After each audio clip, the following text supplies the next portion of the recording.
It's been almost 20 years since I started bass fishing, and one of the first lures I ever fished with was a Swimbait. Over those years, I've tried hundreds of different swim baits, from small soft plastics all the way to giant glide baits, and in today's video, I'm going to share everything I wish I could tell myself if I could go back in time and start swim bait fishing again. But first, one of the biggest struggles I had as a self-taught fisherman is finding the right information to have success on my specific bodies of water. That is why I designed the Real Insight Fishing Program. This program is designed to help you save time and catch more fish as a weekend angler. By joining this program, you will get access to personalized coaching where you can ask me your specific questions and get answers catered to you. You will also get member-exclusive content only available in the program, featuring monthly seminars, Q&As, and additional fishing tips, as well as a community forum to share tips and learn from other like-minded anglers. Lastly, you will even get access to exclusive tackle giveaways and even fishing trips with me. You can join today with a 14-day free trial by checking the link in the description of the video or the QR code right here and start catching more fish today. While there are many options out there on the market to choose from for swim baits, today I'm going to walk you through my favorite and the most effective swim bait to help you catch bass: the finesse swim bait. It will work anywhere in the country, and not only will it catch all 3 species of bass, but it will also catch other fish species as well. I've caught everything from perch to muskie on a finesse swim bait. And honestly, this is the first thing I wish I would have known when I started swim bait fishing. I would have rather started with this lure than some of the giant glide baits that I actually started swim bait fishing with, because these have a much higher success rate and will help you build confidence faster in a swim bait, and then you can expand those techniques into other sizes and types of swim baits to catch even more fish. So let's start with gear. First off, we got to talk about some rod and reel combos, because you need a rod and reel combo to fish this, and we have 2 here dependent upon your skill level on which one you want to fish. I firmly am behind this bait, as you can fish this no matter if you literally are touching a fishing rod for the first time or the most experienced angler in the world. You can adapt this presentation to your skill level and catch the most amount of fish.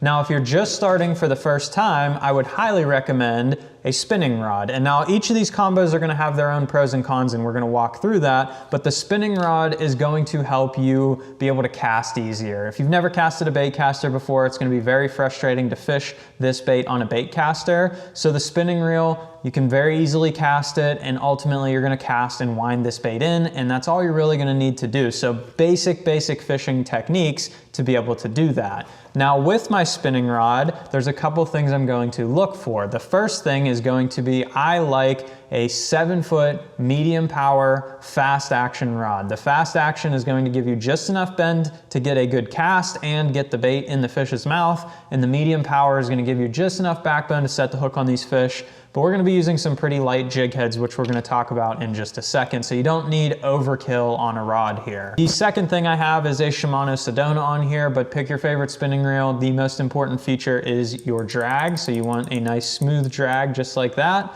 So when you hook a fish with this light line, they're not going to pull off next to the boat. So I like the Shimano Sedona. It is an excellent option for this, especially in the budget price point. And then the rod I have this paired with is the Cashin Icon Ned Rig rod. Now for the line here, I use a braided line, and that's going to not only give me farther casting distance, because a lot of times you're going to fish this technique in clear water. The farther you can cast it, the more bites you're going to get. So I use 10-pound test braid on here, which is actually 4-pound test diameter line. So it's going to cast much further than if you just put like 8 or 10-pound test fluorocarbon on here. Also, what the braid is going to do is allow you to feel everything that bait is doing. Every rock it comes over, every little piece of grass it gets stuck in, anything that thing is doing down there, even if you feel a fish come up behind it and bite it, you will feel your line physically go slack, and it will have a different feeling because that fish has pushed the bait towards you. So braid is super important, and I like the lime green stuff. I've talked about it numerous times. This is Suffix 832. This is actually the Suffix Revolve. I'm trying that this year. I just spooled this reel up, but that Suffix 832 is a fantastic option. I've used that for years. 10 to 15 pound test, neon green color. It's gonna allow you to see your bait better in the water. When you make that long cast, this line's gonna lay on the surface so you can tell what that bait's doing. So if it's pulling line out, you'll be able to see that your line is going out, and know that your bait is still sinking, and then it will go slack when it lays on the bottom. Then when you start your retrieve, you'll wind, and as you're winding, your bait will lift up off the bottom, and every once in a while you stop your retrieve and you'll be able to see that line start pulling back out, and you know that bait's sinking again. So you can keep it near the bottom and crawl over the terrain of the bottom, go up and down, instead of your bait just flying over the top of the fish in one level of the water column. If you're worried about the fish seeing the braid, you don't have to worry about that at all, because I tie a fluorocarbon leader on here. Now, this is probably the most advanced part of this whole technique. If you're just getting started, you 100% could just put 8 or 10 pound test fluorocarbon on here and not worry about the leader knot, and you will still have a ton of success. But I like to tie this leader knot in here, and I put about 10 to 15 feet of an 8 pound test fluorocarbon right on the end here. They will never see this braid down here by this bait, and you'll still get bites, but you get the benefits of the braided line. Now, if you're a little bit more advanced and you want to use a little bit better setup here that you can get some more control over the fish, control over the bait, that's when I'm gonna go to a bait caster. Now, this is the Cashin Icon topwater and jerkbait rod. Basically the same rod that is, except in a casting configuration. This is a 6'9" extra fast action medium power. So it's a little bit shorter. I do have this same rod in a 7 foot as well. You could use either one. The extra fast action, it's a little bit stiffer in the tip than that rod is, but it's still a medium power. So it's going to have enough flex to be able to do what you need and get these hooks in the fish's mouth. You could use just a fast action, it would work just the same. And then the reel on here, I actually prefer a fast gear ratio. So I have a Shimano with a 7 gear ratio on here, because then I can pick up a lot of line quickly if I need to. Either get that bait back to the boat and make a cast a lot quicker, catch up with fish that might push the bait towards me, or ultimately if I need to slow my bait down, I can just reel slower. But you can't reel faster if your gear ratio is too slow. Now with the spinning reel, this has a 5 gear ratio, which is not a bad thing. This actually helps you fish the bait a lot slower, because a lot of times when you're winding a bait, you naturally just speed up your reel throughout the course of the day because you're casting, winding, casting, winding. So if you're doing that with a 7 gear ratio, you're gonna lose contact with the bottom and get your bait way above the fish's head and not get as many bites. But if you're using the spinning rod, you're gonna force yourself to fish slower because you have that slower gear ratio. So it can actually help catch you more fish at the end of the day, even though it's slower. Now with my bait caster, I put straight 12 pound test fluorocarbon on here. This is the major benefit to going with a bait caster. You can put a little bit heavier line on here and it will manage just fine. If you put straight 12 pound test fluorocarbon on a spinning reel, you're gonna have a little bit of tough time with some tangles. That line is just a little too stiff to hold around a spinning reel spool. But on a bait caster, it performs flawlessly. And it's 4 pounds heavier than that 8 pound test. So when I'm dragging this bait through rocks and on the bottom, I have a lot more abrasion resistance and less likely to break fish off. So also with these straight fluorocarbon, this is going to sink down to the bottom, or the line sinks at least. So when you're retrieving your bait, you're gonna have a direct connection to that bait down in the water, rather than your braid creates an arc where it's laying on top of the water where it floats, and then it goes down to your bait as it gets out on the end of your cast. So you're having a much more direct connection. You're still gonna feel just as much as you would with braid, but you're less likely to pull your bait up off the bottom and keep your bait in the strike zone longer. So that is the major advantage with choosing a bait caster. Now, when it comes down to gear for the rest of this technique, it cannot be any simpler. You need a jig head and a swim bait, and that is it. So we're gonna walk through what jig heads are good and what swim baits are good, so you can pare down your selection and have confidence in the bait that you're throwing.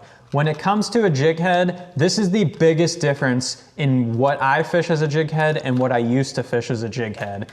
When I started swim bait fishing, I would buy things that were designated as swim bait heads. And most of these swim bait jig heads, they come in a 1/4 ounce, they come in an 1/8 ounce, sizes that I like to fish, but they have a 4 or a 5/0 straight shank hook in here that is very stiff. And what this will do when you put it on these smaller swim baits is it literally kills the action out of the bait. The hook looks super unnatural, the bait doesn't wobble like it's supposed to in the water, and it ultimately will just cost you a lot of fish. So please avoid using these swim bait hooks here. These are designed for much larger swim baits in your 4, 5, 6 inch range that you're gonna fish on 12 to 17 pound test offshore on bigger fish. That's when I'm gonna use a swim bait hook like this. For this technique, What I started doing was actually pouring my own jig head. So this is the original jig head I started fishing with. This is a Gamakatsu ball head jig. I put a 604 jig hook in here in either a 1 or a 2/0 size. It's a very light wire hook. If you get snagged on the bottom, you can literally bend these out sometimes and then bend them back and keep fishing. And also with that light line, the fine wire hook penetrates the fish's mouth super easily. You don't have to jack them on a hook set. You can pretty much just reel into these fish and you'll get a good hook set. Over the years, I've started playing around with some of these finesse swimbait heads that are out on the market. I've used tons with screw lock keepers, pin keepers, all different types like that. The ones I've also been using are these 6th Sense finesse jig heads.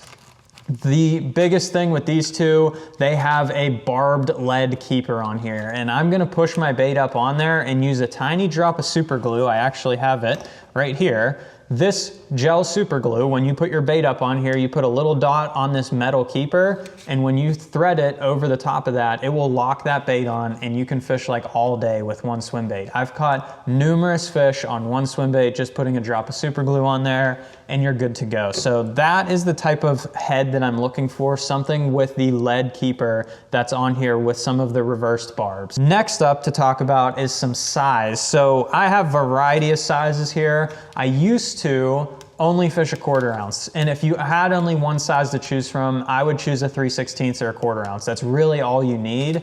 But over the years, I've learned that sometimes depth of water, but especially if you fish river systems, the current will drive how much head weight you can have on your bait and still get success. So I've carried everything now in these swim bait heads from a 1/8 size all the way up to a 3/8 size. They all have the same size hook. They have a 1 or a 2/0 jig hook in them, but I carry a 1/8, a 3/16, a 1/4, and a 3/8. There's 4 sizes there in that run. All of them will have their time dependent upon how much current you fish in. Last year when I was fishing this bait in the fall, I was actually fishing the 5/16 ounce, which is about a 1/4, which is what I usually use, and I couldn't get any bites. I kept getting snagged on the bottom. The current was low. We hadn't had a lot of rain. I was getting grass balled up on my hook every cast. I switched to the 3/16 ounce size and I caught a fish on my very first cast. Did not even move spots. The fish were there.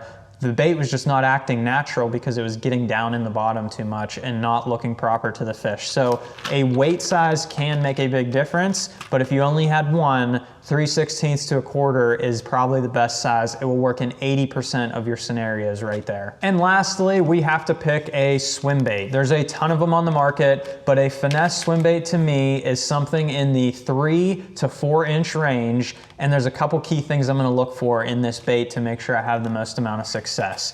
You guys know that I love the Divine 3.2 swim baits. That's the one I've been fishing for a long, long time now. I've caught hundreds, if not thousands of bass on this bait right here. It is an excellent one to use because the tail is super thin and the soft plastic is super soft. So it has a very good tail kick at a slow speed. When it performs like that, that's gonna get you the most amount of bites. So when you're picking a swim bait, you want something that's very soft and has a lot of tail kick. You guys also know I've used the Divine 3.8 swim baits, and I highly do not recommend these for the finesse swim bait technique. I use these as chatterbait and swim jig trailers. They're awesome for that stuff, but they do not work very well on this swim bait head because the tail is too thick and the plastic is a little bit harder, so it doesn't have that proper action and you will not catch as many fish. But sometimes you want a larger size in your bait, so that's when I actually use, there's other brands on the market as well, or other shapes. So 6th Sense even makes the whale swim bait, which is an excellent one. It has a very thin plastic and it has a fatter head, so it causes the bait to wobble more, which is what you're looking for. They come in a 3 and a 3.5 size that I like to use in these scenarios as well. That 3.5 size is a little bit bigger than the 3.2 Divine, and it fits the bill for that larger swim bait for me. Or there are the Kitex out there. These ribbed Kitex have that very fat head and a very thin, soft plastic tail. Even the 3.8 inch will swim great on a finesse swim bait head. Now, if you have some smaller bait fish in the water or some fish that are a little bit smaller or they're a little bit pressured, you can go with some smaller size baits that will still swim great on these heads, like the Divine 2.7 here or the Kitech 2.8. These things are tiny, tiny swim baits, and you can fish them on these little jig heads because of that tiny hook we put in there. So you can mimic anything from about a 2.5 inch to a 4-inch bait fish with these size baits. So anything in that Kitech or Divine size range, perfect baits that I really like to put on this presentation. It's not too big or too small of a swim bait. It acts naturally in the water and it swims mimicking what those fish like to eat, which is bait fish. So now lastly, we have to choose some colors here for when we're fishing, and I like to keep it really simple. I keep 2 colors. It does not matter what color glitter or other things they put in the bait at the end of the day. I focus mainly on the base colors, and I'm going to keep 2 with me. One is going to be some type of a white. If that water's a little bit dirty, a little bit stained, that's when I'm gonna go with that. So baits like Sight Flash from Kitech or Ghost Ice Minnow from the 6th Sense, those baits are white based and they are excellent for that dirtier water. Like, they have different colors of glitter in them, but they have a white, non-translucent base. They're pretty solid, they're pretty opaque. That's what you're looking for in that stained water. And when you're looking for baits to fish in cleaner water, which is where I really like to fish this swim bait, I'm gonna use something that has more translucency to it, more natural color, maybe a lighter belly and a darker back, but still translucent. Colors like Clearwater Rose or Pro Blue, those are gonna be excellent colors to use. It doesn't matter if it has blue, red, orange, gold, whatever type of glitter in it, but something that has that clear belly and maybe like a light blue, brown, or green back, something like that. Very translucent and natural looking color. You can mimic all kinds of stuff with these swim baits. You can mimic baby crappie, bluegill, yellow perch, whatever those fish are feeding on. Find a color that looks like the bait fish in your water and it will work, I promise you. Just put that on a swim bait head and you'll have a ton of success. We'll actually show you real fast how I like to put one of these on here to have the most amount of success. Literally all I do is take my swim bait head here, we're gonna center this up in the nose of the bait and we're gonna push it right to the bend of the hook, and then we're gonna slowly feed it around the bend of the hook until it comes centered out the back, where when you push this up to the head, it will remain flush and straight on your bait. So if I pull this nice and tight and I get it all centered up on there, I have a straight swim bait ready to go, ready to catch some fish.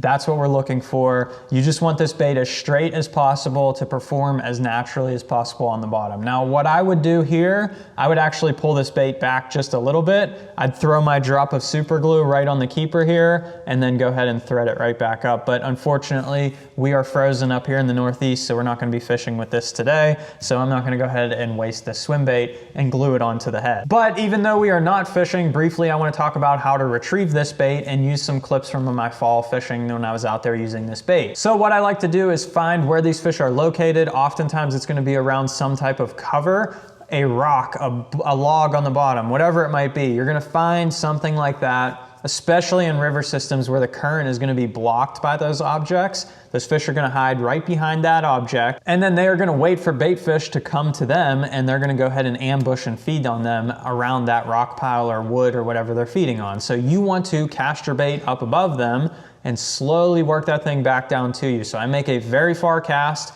I launch that thing out there past the fish, I'll let it sink all the way down to the bottom, and I watch my line, make sure it lays slack on the water, and then I will begin a slow retrieve where I'm just crawling that thing along the bottom, and as it works its way down the current, those fish will see that bait coming and they will come up and ambush it, and then that's when you can go ahead and catch those fish. Make your hook set, reel them in. They don't usually come off on this technique as long as you have sharp hooks. Those little needle point hooks get right in there. You don't have to set the hook really hard, and you can get those fish in the boat or on the bank and catch a ton of fish. And while this is a great setup to start swim bait fishing with, there is one hack that I like to use to help me catch even more fish on a swim bait. Check that video out right here. Hit the subscribe button down below, and thanks for watching.